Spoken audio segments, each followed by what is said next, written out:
In A Feast for Crows, the narrative of Westeros shifts from grand battles to political intrigue and character-driven storylines, focusing on the aftermath of the War of the Five Kings.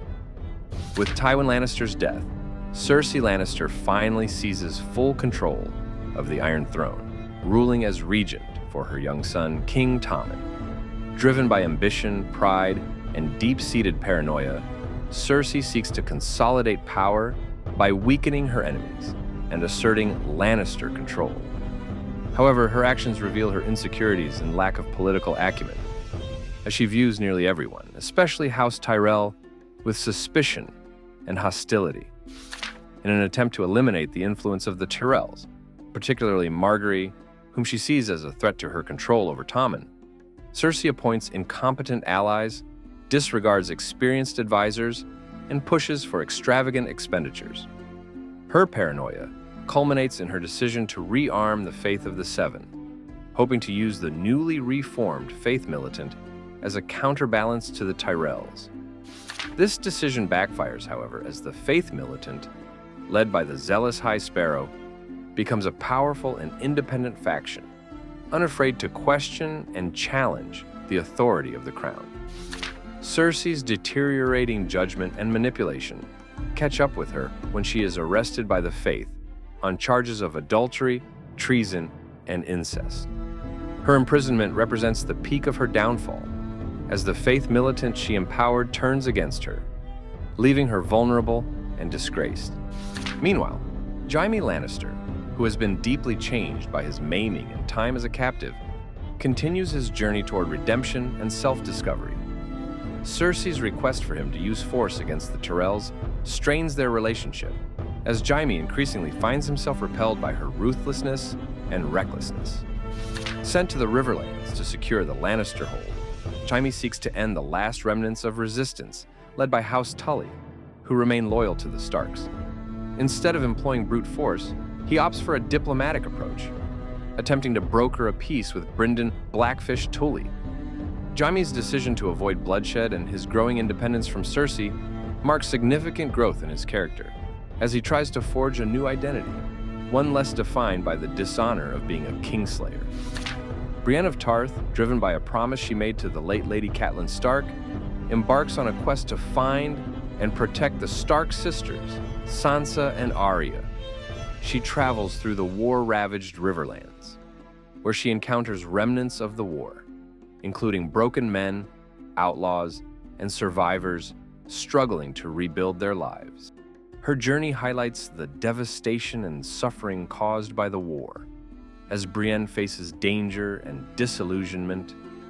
Despite her own doubts and hardships, Brienne remains unwavering in her sense of honor and duty.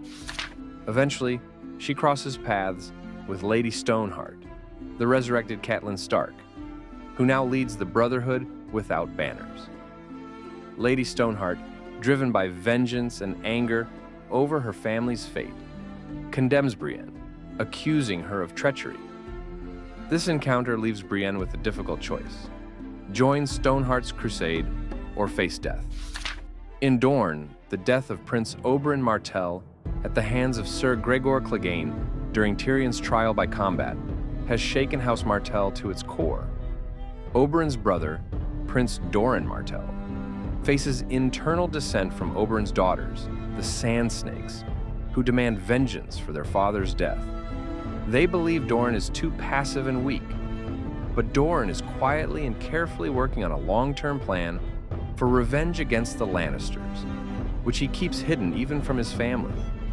Doran's daughter, Arianne Martell, impatient with her father's secrecy, attempts her own scheme to crown Myrcella Baratheon, who is in Dorne, as Queen of Westeros, in open defiance of the Lannisters. Her plan, however, is discovered and thwarted, leading to her capture and forcing Doran to reveal to her that he indeed has his own plans for the future. Plans that include a potential alliance with Daenerys Targaryen. Doran's storyline explores the themes of patience, loyalty, and the complexity of vengeance, as he attempts to ensure that Dorne's future remains independent and free from Lannister control. The death of Balon Greyjoy, Lord of the Iron Islands, sparks a fierce succession struggle. The Ironborn, a fiercely independent and warrior-driven people, hold a kingsmoot to choose their next ruler. Balon's younger brother, Euron CROWS, returns from exile and wins the kingship with a bold plan to conquer Westeros. He reveals a horn, the Dragonbinder, which he claims has the power to control dragons, and he intends to use it to gain an alliance with Daenerys Targaryen, whom he believes could help him seize control of Westeros. Euron's rule is challenged by his brothers, Victarion and Aeron Damphair, who distrust his motives and ambition. Victarion is loyal to the old ways of the Ironborn, and Aeron is a devout priest who sees Euron as a dangerous threat.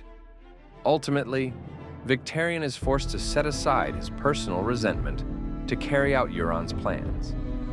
The Iron Islands storyline brings in themes of ambition, faith, and loyalty as it adds a new dimension to the conflict unfolding across Westeros. In the Vale, Sansa Stark, now going by the alias Elaine Stone, remains under the protection of Peter Baelish, also known as Littlefinger. Littlefinger has taken control of the Vale and orchestrates a political marriage for Sansa, who is learning the intricacies of manipulation and intrigue under his tutelage. Sansa's arc in this book marks a turning point, as she begins to understand and even participate in the subtle maneuvering and power plays that define Littlefinger's rise. Littlefinger plans to marry Sansa to Harold Harding, the heir to the Vale, positioning her to reclaim her Stark heritage and potentially bring the Vale under Stark control. Sansa's storyline explores themes of resilience, identity, and survival, as she learns to navigate the game that has claimed so many lives around her. In A Feast for Crows, George R.R. Martin shifts the focus from war to the political and psychological aftermath, allowing readers to see the human cost of the battles and betrayals that have torn Westeros apart. The power struggles in King's Landing, the Iron Islands, Dorne, and the Vale add a layer of complexity to the series, deepening the conflict as each faction seeks to secure its future.